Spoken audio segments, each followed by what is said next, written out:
आपके लिए मेरे तरफ से सभी लोगों को गुड इवनिंग। फटाफट इस वीडियो के साथ सभी लोग जुड़ जाए ताकि मैं इस वीडियो को शुरू कर सकूं। ठीक है, तो चलिए देखिए, एक चीज़ जान लीजिए कि अब आपका जो है मगध महाजनपद आपको परिपूर्ण रूप से खत्म होने जा रहा है। अब इसमें आपका कुछ आक्रमणकारी बचे हुए हैं, जो विदेशी आक्रमणकारी थे उनको मैं पढ़ा के, कुछ वंशज थे मैं बता के आपको ये चीज़ खत्म करके आगे ले चलूँगा। ठीक है, इसके पहले मैं बताऊंगा कि जो भी भाई बंधु हमारे साथ जुड़े हैं वो इस वीडियो को थोड़ा जम के लाइक करें, सब्सक्राइब भी करें, कमेंट भी करें, शेयर भी करें। और इसके साथ अपने साथ के जितने सारे लड़के हैं, भाई बंधु हैं, जो भी हैं, सभी लोगों को इस वीडियो के साथ जुड़े। ठीक है, ताकि वो भी इस वीडियो का फ़ायदा ले सकें। क्योंकि देखिए, मैं जो आपको बता रहा हूँ जो कि हिस्ट्री, इसमें मैं आपको एक फ्लो के साथ चल रहा हूँ। ठीक है, कि किसके बाद क्या, किसके बाद क्या, किसके बाद क्या। अब जैसे मान के चले कि मैं आपको बता रहा था मगध महाजनपद, मगध महाजनपदों में जैसे कि पहला हर्यक वंश, शिशुनाग वंश, नंद वंश। नंद वंश और मौर्य वंश के बीच में दो यमन आक्रमणकारी हुए थे। अगर मैं उन लोगों को पढ़ाने लगता तो फिर ये आपका सीक्वेंस टूट जाता, आपको पता ही नहीं चलता किसके बाद कौन आया है। ठीक है, तो एक सीक्वेंस भी हो गई कि किस वंश के बाद कौन, किस वंश के बाद कौन। कभी कभार पूछता है क्या सवाल, देखिए सवाल वो टिपिकल बनाने के लिए पूछता है कि मगध महाजनपदों पे कितने राजवंशों ने शासन किया, तो 7 क्रम में सजाए। ठीक है, दे देगा ABCD करके, ऐसे करके देता है क्रम में सजाने के लिए। तो आपको दिमाग में याद रहना चाहिए, इसका फॉर्मूला भी मैंने, ट्रिक भी बताया, हसीन मसूक शाह। ठीक है, तो चलिए स्टार्ट करते हैं मौर्योत्तर काल। ठीक है,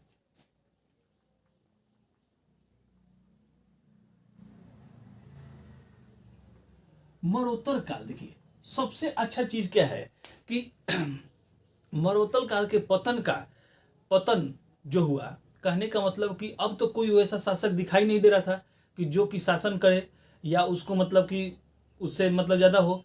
तो ये क्या होता कि मगध जो था, इस समय तक मगध जो था छोटे छोटे, ठीक है, टुकड़ों में क्या हुआ, बट गया। छोटे छोटे टुकड़ों में क्या हुआ, बट गया।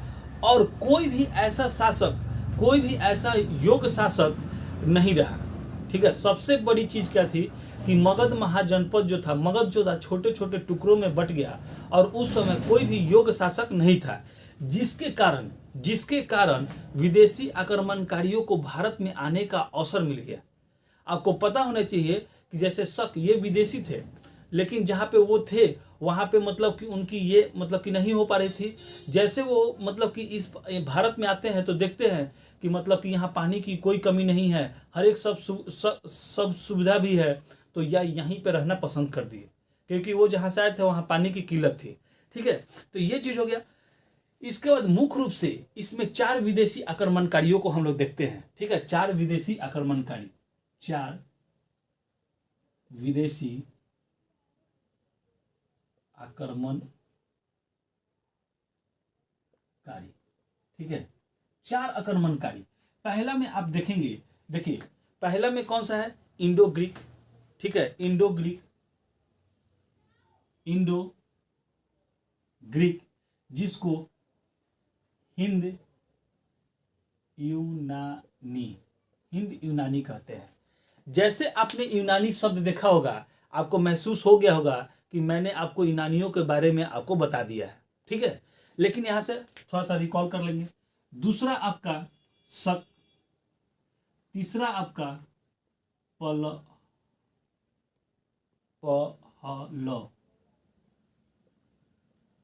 ठीक है, चौथा आपका हो गया कुषाण। ठीक है, तो इसका एक ट्रिक आप लोग याद कर ले, क्या होना चाहिए इसका ट्रिक, आप लोग देख ले। ठीक है, आई से क्या हो गया, इंडो, एस से शख्स, पी से पलौन, के से कुनाल, यानी कि ISPK। आपको बस यही 4 पढ़ना है, ISPK, जिसमें से हम लोगों ने पहला जो है, पहला हिंद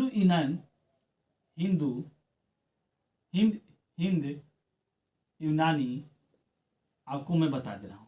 ठीक है, हिंद यूनानी के बारे में मैं आपको बता रहा हूं कि हिंद यूनानी जिस क्षेत्र से, देखिए इनका क्षेत्र जो था हिंद कुश पर्वत, कहाँ, हिंद कुश पर्वत, इनका जो क्षेत्र था हिंद कुश पर्वत के पास था। यहाँ था हिंद हिंदू कुश पर्वत, ठीक है, हिंदू कुश पर्वत के समीप समीप के थे, जहां के इनको क्या कहा गया है, बैक्टीरिया, क्या कहा गया है, बैक्टीरिया।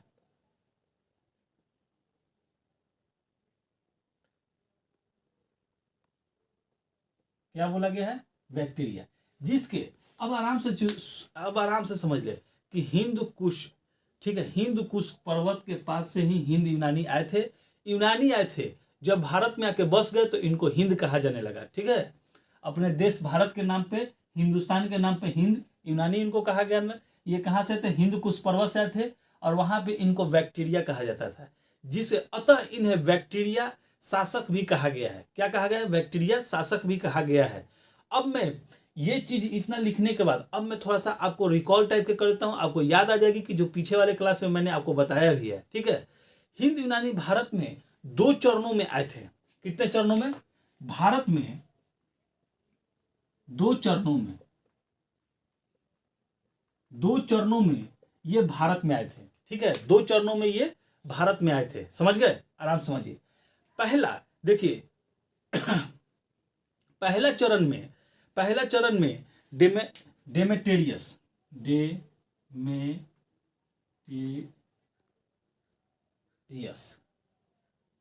ठीक है, पहला चरण डेमेटेरियस, जो कि शुंग वंश पे आक्रमण किया था, और उस समय शुंग वंश का राजा कौन था, तो पुष्यमित्र शुंग था, ठीक है। लेकिन ये बेचारा पुष्यमित्र शुंग से हार गया। क्या हो गया, हार गया। ये मैंने आपको पुष्यमित्र शुंग पढ़ा रहा था तभी बता दिया था। चलिए, अगला शासक मियांडर, ठीक है, अगला शासक कौन था, मियांडर, ठीक है, अगला शासक कौन हुआ, मियांडर बना। ये भी शुंग वंश के शासन काल में ही आक्रमण किया था, और उस समय राजा भी पुष्यमित्र शुंग था, ठीक है, पुष्यमित्र शुंग था। लेकिन यह भी क्या हुआ, पराजय की सामना इसको करना पड़ा। लेकिन मियांडर को बौद्ध धर्म की शिक्षा किसने दिया था, मैंने आपको बता दिया था, नागसेन ने। बौद्ध धर्म की शिक्षा किसने दिया था, नागसेन ने, ठीक है, क्योंकि ये बौद्धों के प्रभाव में आ गया, तो इसको शिक्षा किसने दिया था। अगर आपसे पूछे कि शिक्षा किसने दिया था, तो नागसेन ने इसको शिक्षा दिया था, ठीक है। नागसेन ने इसे बौद्ध धर्म की क्या की, शिक्षा की, और बौद्ध धर्म में क्या किया, कन्वर्ट किया।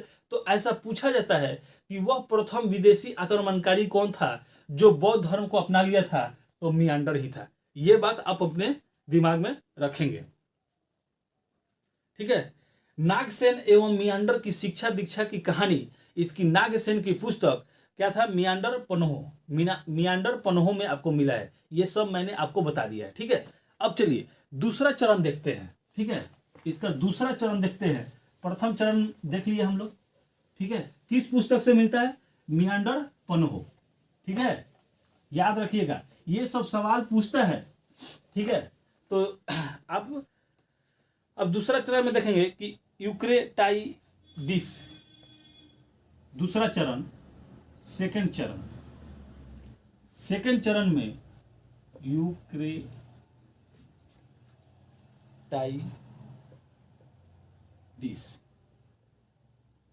ठीक है, यूक्रेटाइडिस, यह तक्षशिला, यह कहाँ, तो तक्षशिला पे मतलब कि आक्रमण किया था, ठीक है, कहाँ, तो तक्षशिला, ठीक है, तक्षशिला। और यहीं से देखिए जिस तरीके से बैक्टीरिया उन लोग का नाम था, तो बैक्टीरिया शासक भी कहा गया, तो इन लोग को भी यूक्रेटाइडिस वंशज की स्थापना कहाँ पे किया, तो इन्होंने तक्षशिला में किया, ठीक है। इस वंश का अंत देखिए, इस वंश का शासक जो था अंतिलाल, ठीक है, अंतिलाल आल ने अपने राजदूत, किसको, आपको याद होना चाहिए कि हेलियोडोटस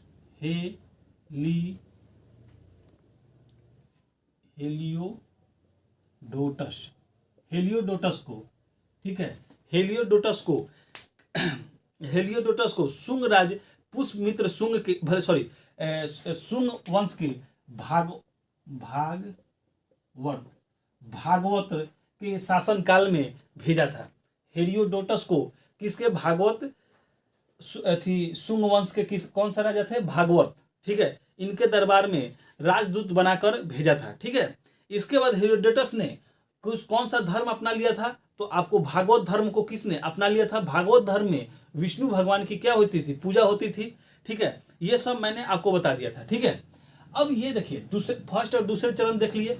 अब इसको हिंद यूनानी की विशेषता क्या थी। ठीक है, तो आपको पता चला चाहिए कि हिंद यूनानी का सबसे इंपॉर्टेंट चीज आप याद कर लीजिएगा। कभी कभी ये पूछता है कि काली मिर्च, ठीक है, काली मिर्च जो भारत में कौन लाए थे, काली मिर्च। ठीक है, काली मिर्च। ठीक है, तो हिंद यूनानी, देखिए हिंद यूनानी की विशेषता अगर ऐसे पॉइंट बना के आप लिख लेंगे हेडलाइन डाल के कि हिंद यूनानी की विशेषता, तो पहला ये यमन से आकर भारत में बस गए और इन्हें तब भारत में बसने के बाद हिंद यूनानी कहा जाने लगा। इन्हें काले मिर्च बहुत पसंद थे, अतः काले मिर्च को यमन प्रिय कहा गया है। काले मिर्च को क्या, यमन प्रिय कहा गया है। ठीक है, काले मिर्च इनको बहुत ही पसंद थे, जिनके चलते इन्हें काले मिर्च यमन भी कहा गया है। ठीक है, यूनानियों ने भारत में, देखिए सबसे पहले ये भी चीज आपसे पूछता है कि खगोल, ठीक है, ज्योतिष विद्या, खगोल, ठीक है, ज्योतिषी, गणित, ठीक है, तथा समय का गणना, ये भी लिख लीजिए, तथा समय का गणना, ठीक है, समय की गणना प्रारंभ किया था। ठीक है, किसने, तो अगर ज्योतिषी कौन, जो भारत में ज्योतिषी किसने लाया था, तो यमनों ने लाया था। अगर खगोल, गणित, ये सब किसने लाया, तो यूनानियों ने लाया था। पहली बार, ये देखिए यहां से एक चीज और, पहली बार इसने सोने के सिक्के पर चित्र द्वारा चित्रित सोने के सिक्के, ठीक है, चित्रित सोने के सिक्के, ठीक है, इन्होंने ही चलाया था। ठीक है, किसने चलाया था, यूनानियों ने। अब चलिए, अब इन लोग के बाद ये तो हो गया, इंडो ग्रीक हो गया। इसके बाद इंडो ग्रीक के बाद कौन होता है, ठीक है, शक। तो हम लोग शक के बारे में देख लेते हैं। शक को सिथियन, ठीक है, शक वंश, इनको सिथियन भी कहा गया है। और इनका कार्यकाल कब था, तो 90 BC। ठीक है, 90 BC से। ठीक है, चलिए आगे बढ़ते हैं। तो शक आराम से समझते चले, इनके बारे में भी थोड़ा सा मैं आपको बता देता हूँ, फिर यहाँ पे आपको बता दूंगा कि शक मध्य एशिया के रहने वाले थे। वहां से उनको सूची वंश के लोग ने क्या किया था, भगा दिया था। सूची वंश के लोगों ने, ये कहाँ से आए थे, तो मेनली ये शक जो थे ये आपका आए थे मध्य एशिया से आए थे। और इनको सूची वंश, कौन सी वंश, सूची वंश वालों ने वहां से क्या किया था, भगा दिया था। सूची वंश यानी कि काबिला जिसको कहते हैं, सूची वंशों ने इन्हें मध्य एशिया से भगा दिया। ठीक है, शक, देखिए इनके राजाओं को, शक वंश के राजाओं को क्या कहते थे, तो क्षत्रप। ठीक है, क्या कहते थे, क्षत्रप। ठीक है, क्षत्रप इनके राजाओं को क्या कहते थे, कहा जाता था। शक राजाओं को क्षत्रप कहा जाता था। ठीक है, पॉइंट बाय पॉइंट आराम से समझते चले। भारत में ये आकर 5 जगहों पे क्या हुआ कि बस गए। ठीक है, 5 जगहों पे बस गए। भारत में ये आकर 5 जगह पे बस गए। तो पहला आपका कहाँ था, तो कंधार। ठीक है, कंधार। और कंधार कहाँ पे है, तो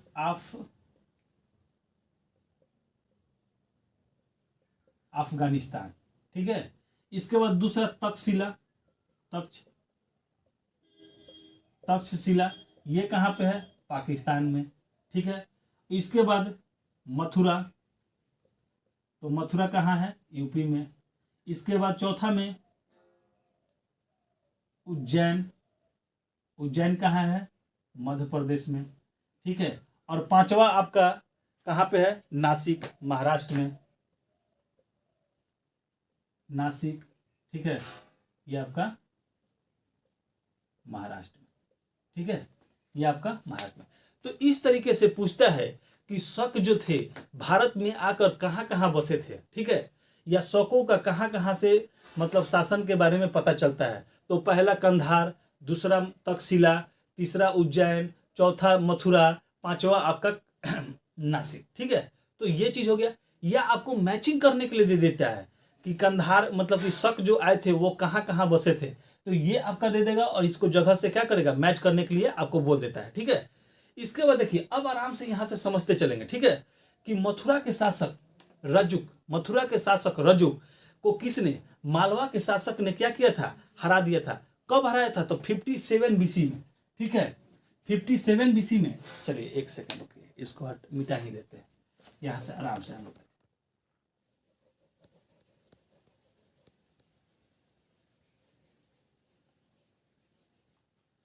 चलिए, मथुरा के शासक कौन था, राजुक।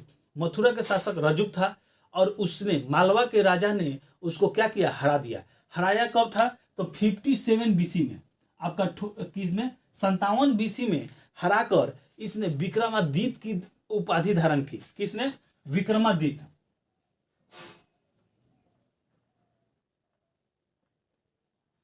विक्रमादित्य की उपाधि क्या की, इसने धारण की, ठीक है, विक्रमादित्य की उपाधि धारण की। इसी उपलब्ध में उसने 57 ईसा पूर्व विक्रम शाश्वत चलाया। कौन सा, विक्रम शाश्वत, विक्रम शाश्वत चलाया, ठीक है, विक्रम शाश्वत नामक कैलेंडर चलाया। तो आपसे पूछता है सवाल कि विक्रम शाश्वत कैलेंडर किसके उपलब्ध में चला था, तो मथुरा के शासक ने, मथुरा के शासक को मालवा के शासक ने हराया था। और हराया कब था, तो 57 बीसी में हराया था, 57 बीसी में हराया था। और 57 बीसी में ही विक्रम शाश्वत की कैलेंडर की क्या हुई, स्थापना हुई। उसी समय इसने विक्रमादित्य की उपाधि धारण की।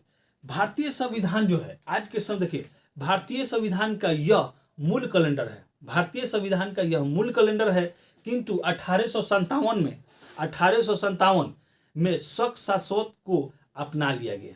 आगे चल के हम बताएंगे कि कैसे कैसे ये बदल गया था, ठीक है ना। देखिए अब आते हैं हम लोग थी नासिक वाले पे। अब ये देख लिए, अब देखिए आराम से, नासिक का शक शासक नपान, मैंने बताया था नपान, शक नपान। नपान ने सतवाहन शासक गौतमी पुत्र सतकर्णी पे क्या किया था, आक्रमण किया था। लेकिन परंतु उसकी क्या हुई थी, हार हुई थी। मैंने आपको सतवाहन में ही पढ़ा दिया था कि एक शक शासक था नपान, उसने सतवाहन शासक मतलब कि सतवाहन शासक सतकर्णी मतलब कि गौतमी पुत्र सतकर्णी पे आक्रमण किया था। लेकिन उसे क्या हुई थी, पराजय की हार हुई थी। इसकी जानकारी देखिए, मैं थोड़ा सा वहां छूट गया था। इसकी जानकारी नासिक के जोगल, ठीक है, जोगल थम्बी, ठीक है, जोगल थम्बी। देखिए नासिक के जोगल थम्बी से मिलता है, ठीक है, कि कैसे मतलब कि उन लोग का होता है। सबसे प्रतापी शक शाश्वत कौन था, सबसे प्रतापी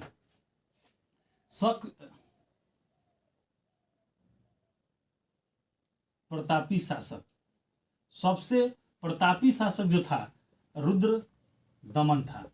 कौन था, रुद्र दमन था, ठीक है, कौन था, रुद्र दमन था। लेकिन आपको याद होगा कि मैंने सतवाहन में बताया था आपसे कि रुद्र दमन ने सतवाहन शासक विशिष्ट पुत्र पुलमावी पे आक्रमण किया था, ठीक है, और उसे क्या किया था कि उसे भी उसने हरा दिया था, ठीक है, क्या कर दिया था, उसे पराजित कर दिया था, ठीक है। रुद्र दमन ने उसे क्या किया था, पराजित कर दिया था। अब रुद्र दमन गुजरात सौराष्ट्र में, ठीक है, सौराष्ट्र के पहाड़ी चुनागढ़ अभिलेख से मिलता है। माने इसका क्षेत्र कहाँ, मतलब कि इसका मतलब कि कहाँ से मिलता है साक्ष्य, तो चुनागढ़ अभिलेख से मिलता है, ठीक है।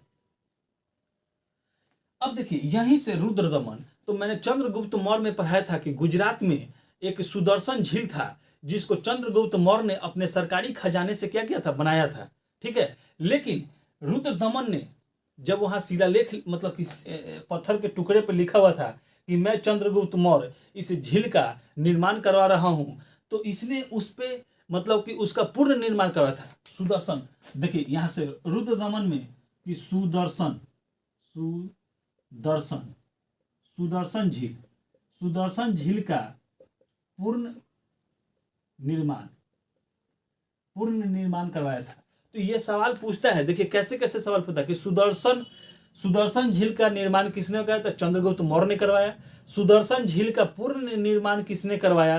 तो ये रुद्रदामन ने करवाया था। तो रुद्रदामन इतना ईमानदार था कि उसने चंद्रगुप्त मौर्य के लिखे हुए के नीचे उसने लिखा है कि मैं रुद्रदामन इस झील का पूर्ण निर्माण करवा रहा हूँ, ना कि निर्माण करवा रहा हूँ। ठीक है, तो ऊपर का निर्माणकर्ता का नाम हो गया, दूसरा ये हो गया कि रुद्रदामन ने पूर्ण निर्माण करवाया। ठीक है, इसके बाद ठीक है, तो ये तो ये सवाल आप अपना याद करके रखिएगा। ठीक है, इसके बाद इसके देखिए सुदर्शन झील की कहानी आप यहीं पे जान ले कि गुप्त शासक एक भी था जो कि स्कंद गुप्त। ठीक है, स्कंद गुप्त वंश के शासक स्कंद गुप्त भी सुदर्शन झील का पूर्ण निर्माण करवाया था। तो ठीक है, देखिए प्रथम बार सुदर्शन झील का निर्माण किसने कराया? तो चंद्रगुप्त मौर्य ने। उसका प्रथम पूर्ण निर्माण किसने करवाया? तो रुद्रदामन ने। और दूसरा पूर्ण निर्माण किसने करवाया? तो स्कंद गुप्त में। ये वहां के शिलालेख मतलब कि जो पत्थरों के टुकड़े पे लिखे हुए हैं, तो पहला लाइन लिखा हुआ था कि मैं चंद्रगुप्त मौर्य सुदर्शन इस झील का निर्माण करवा रहा हूं। उसके नीचे इसने लिखा दिया रुद्रदामन ने कि मैं रुद्रदामन इस झील का पूर्ण निर्माण करवा रहा हूं। इसके नीचे तीसरे लाइन में स्कंद गुप्त ने लिखा कि मैं स्कंद गुप्त सुदर्शन झील का पुनः निर्माण करवा रहा हूं। ठीक है, मैंने पूर्ण निर्माण करवा रहा हूं। मतलब कि हो सकता है कि उस समय सुदर्शन झील जो होगा कि चंद्रगुप्त मौर्य के बनाने के बाद मतलब कि उतना ज़्यादा प्रयोग में नहीं आया होगा, तो धीरे धीरे क्या होगा कि गंदा हो गया होगा, जंगल झाड़ उपज हो गए होंगे, तो रुद्रदामन उसको साफ सफाई करा के फिर से करवा दिया। ठीक है, इसके बाद देखिए इसका शक का अंतिम शासक रुद्र सिंह। अंतिम शासक आपसे पूछे कि अंतिम शासक ठीक है, तो रुद्र सिंह आपको तृतीय था। ठीक है, तो अगर शक शासक का अगर अंतिम शासक आपसे पूछे तो रुद्र सिंह तृतीय था। अब क्या था कि जैसे जैसे शक शासक आगे बढ़ रहा था, कोई भी योग्य शासक नहीं बचा। ठीक है, तो धीरे धीरे ये कमजोर होने लगा और उसी समय एक अलग गुप्त वंश क्या हुआ कि इन पे अटैक करके आक्रमण करके इनको क्या किया, हरा दिया और इनके साम्राज्य को खत्म करके अपने साम्राज्य की स्थापना कर दी। यानी कि कहीं ना कहीं अब आपको देखने को मिल गया कि अब अगला आपको कौन सा वंशज पढ़ना है, तो गुप्त वंशज पढ़ना है। ठीक है, अब जैसे कि कैलेंडर की बात जहां तक चली थी कि विक्रम शाश्वत, ठीक है, सशक भी होता है तो 78। ठीक है, तो यहीं पे ये कितना 57 BC। ठीक है, 57 BC विक्रम शाश्वत। अब शक शाश्वत होता है 78 ईसा। ठीक है, 78 ईसा से। ठीक है, तो आपको अगर शक पूछे, शक शाश्वत जो है शक शाश्वत ये 78 ईसा से है। ठीक है, किससे? 78 ईसा से। तो कभी कभी पूछता है या मैचिंग करने के लिए दे देता है कि विक्रम शाश्वत कब, तो 57 BC, और ये शक शाश्वत कब, तो 78 ईसा। ठीक है, यानी कि कहने का मतलब है कि ईसा से पहले विक्रम शाश्वत, ईसा के बाद ये आपका शक शाश्वत हो गया। ठीक है, इसी में आता है। ठीक है, और इसको किसको, जैसे कि इसने तो अब थी क्या था, लेकिन शक शाश्वत को किसने, तो कनिक्स। ठीक है, किसने, तो इसको कनिक्स, इसका लिखेगा कनिक्स ने प्रयोग किया था। शक शाश्वत का किसने, तो कनिक्स ने प्रयोग किया था। इस तरीके से आप पूरा का पूरा कहानी जान गए। अब एक ग्रेगोरियन कैलेंडर होता है। ठीक है, देखिए यहां से। ठीक है, ग्रेगोरियन कैलेंडर। ठीक है, ग्रेगोरियन कैलेंडर जो होता है यह सूर्य पे आधारित होता है। ठीक है, बाकी ये सब क्या थे, तो ये चंद्रमा पर आधारित होते थे। ठीक है, लेकिन ये पहला था ग्रेगोरियन जो कि ये सूर्य पे आधारित है, और आज के समय में प्रेजेंट टाइम में ये यही फॉलो किया जाता है। ठीक है, आज के समय में यही फॉलो किया जाता है। ठीक है, तो ये सूर्य पे आधारित था। तो कभी कभी पूछता है कि किस पे आधारित था, तो सूर्य पे ये आधारित था। ग्रेगोरियन कैलेंडर किस पे आधारित था, तो सूर्य पे। और ये विक्रम शाश्वत किस पे था, तो चंद्रमा पे था। ठीक है, आपको ये चीज याद होना चाहिए। यह ईसा के जन्म के प्रारंभ से होता है। ये जो होता है कि ईसा के जन्म जिस समय से हुआ था वहां से ये प्रारंभ होता है, और इसका प्रयोग आज के समय में सबसे ज्यादा हो रहा है। ठीक है, तो चलिए 1 मिनट थोड़ा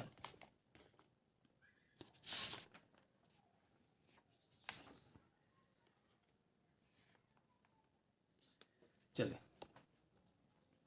ठीक है, अब ये कहानी हो गया। अब हम लोगों ने 2 शासक तो देख लिया। ठीक है, आई देख लिया। ठीक है, इंडो ग्रीक देख लिया, शक देख लिया। अब हम लोग पहलव देख लेते हैं। पहलव,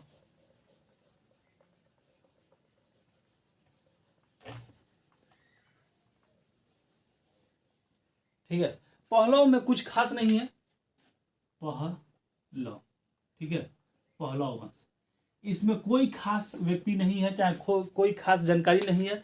यह ईरान, फारस या पारसी के थे। अगर ये आपसे पूछे कि कहाँ के थे, तो ईरान, फारस या पारसी के थे। इसके कारण इन्हें पार्सियन कहा गया। ठीक है, इसीलिए इन्हें क्या कहा गया, पार्सियन। ये सवाल कभी नहीं पूछता है। इन्हें ना अपनी राजधानी पुरुषपुर, देखिए एक चीज लिख लीजिए, पहलव की राजधानी, अगर राजधानी आपसे पूछे तो राजधानी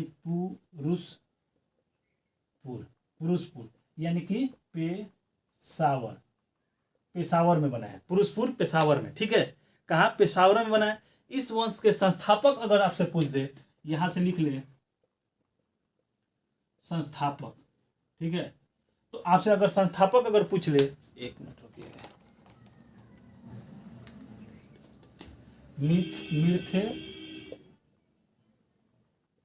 मिर्थेडेटस।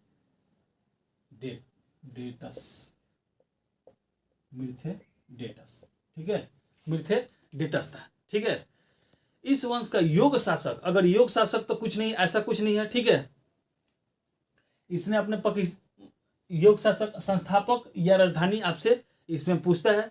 इसके बाद आपका कुषाण वंश। ठीक है, लास्ट आपका कुषाण वंश आता है। ठीक है, कौन सा वंश आता है, कुषाण वंश आता है। तो कुषाण वंश भी, ये भी मध्य एशिया से, ठीक है, मध्य एशिया से ही आए थे। तो हम लोग अगले वीडियो में कुषाण वंश के बारे में जानकर और इस पूरे जो मगध महाजनपद था उसको खत्म करेंगे, और अगला उसके बाद हम लोग क्या करेंगे, गुप्त वंश को स्टार्ट करेंगे। तो ये वीडियो, और इस वीडियो से आपको क्या फायदा हो रहा है, कुछ ही बच्चे इसका रिप्लाई कर पा रहे हैं कि हाँ मुझे फायदा हो रहा है, या सेट मारने में जो भी। तो धीरे धीरे अभी केवल आप पढ़ें। ठीक है, आप पढ़ के जानकारी ले। मैं बताऊंगा कि कैसे कैसे आपको मतलब प्लेटफॉर्म तैयार करना है, और एग्जामिनेशन तक आपको कैसे तैयार हो जाना है। ठीक है, तो केवल अभी आप पढ़ने का कोशिश करें, पढ़े और अपने कंसेप्ट को बिल्डअप करें। और हाँ, एक चीज़ और, अपने देखिए, जो भी IAS या PCS या UPSC जो भी निकालते हैं, वो एक बात हमेशा बोलते हैं कि कभी भी नोट्स जो है अपने हैंडराइटिंग में बनाएं, अपने वर्ड में बनाएं, अपने शब्द में बनाएं। ठीक है, तो मैं भी आपसे यही चीज़ बोल रहा हूँ कि जब भी आप यहाँ पढ़ रहे हैं तो अपने से इसको लिखने की कोशिश करें। ठीक है, ठीक है, तो चलिए, हमारे वीडियो के साथ जो भी भाई बंधु जुड़े हैं उनको बहुत बहुत धन्यवाद।